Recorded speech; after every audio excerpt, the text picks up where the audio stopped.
Peter the Great was an odd-looking character. He was 7'7". He had a small head. He had a small forehead. He had a narrow shoulders. So he was like a triangle.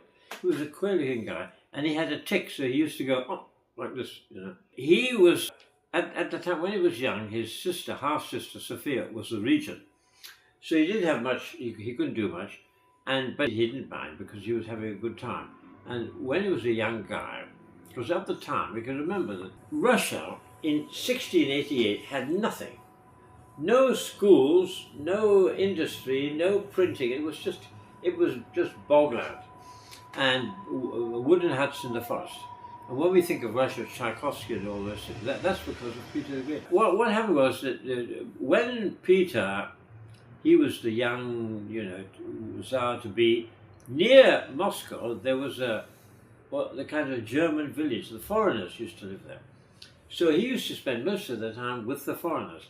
And he began to despise the Russian church. The Russian church is no good. The Russian culture is no good. We want the Germans. We want the foreigners. So when he was born, he became very anti-Russian himself. And he said, all the foreigners, they didn't have beards. So all the Russians were like these big beards.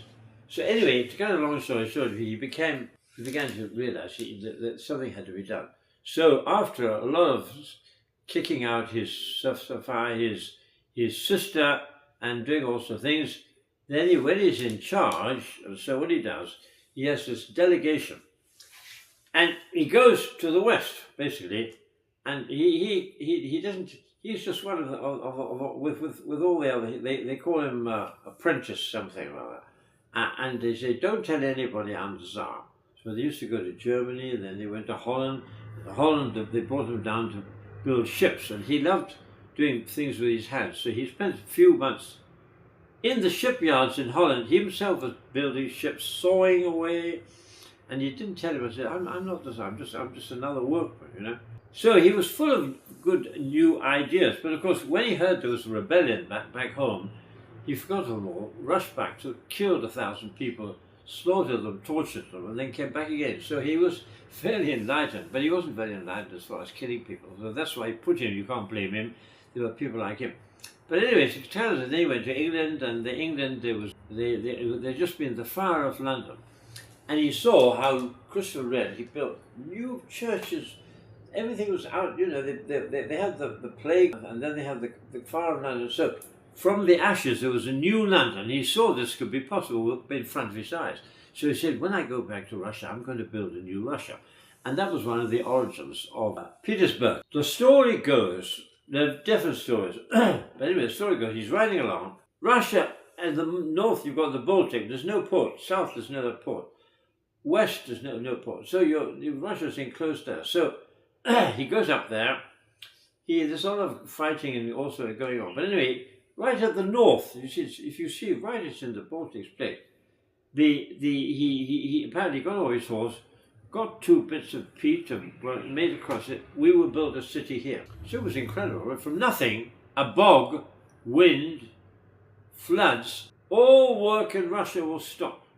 Every mason will come to this place, Petersburg, and they build this thing. Everything's going. They got everything. They got these huge big boulders, and they had 6,000 of workers. Because you could do it. He was a dictator. You come here, all you people come and live here. I've been to Russia. So it was from just one idea. He built this huge big city.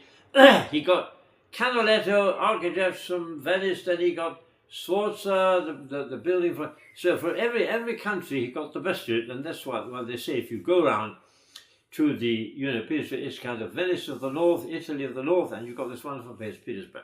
But that was just one of his accomplishments. But the problem was, it was top down. So, because we've only got a couple of minutes to talk about the guy, it was top down. See, he told them everything. As soon as he came back, he got all these boyars. The boyars are the kind of leaders at the time. And he said, for a start off, no beards. Okay, line up. Cutting off a Russian's beard. It was terrible. That was their honor. So, but anyway, he got to raise it. He said, I'll do it. If you don't do it, I'll cut off. You stand there, I'll cut off your beard. So he cut off the beards of all these people. And the priests. I think the priests didn't have to cut it off, but anyway, everybody else had it. And he told them, so we've got to go into the modern age. But the thing is, as you say, so eventually the whole thing got a bit out of hand because people began to laugh, because the people in Petersburg, they were living a life like the French. They were speaking like, Frenchified, and they were rather dandy, but the peasants was a completely another world. So when he died, there was this comic, the mice burying the cat being Peter the Great. He'd done great things, but it was all superficial. It was up at the top. It didn't come down.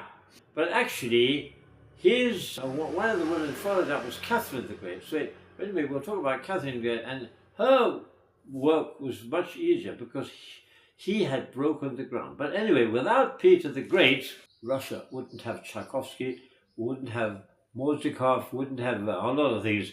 It would just still be up in the embrace of the Arctic.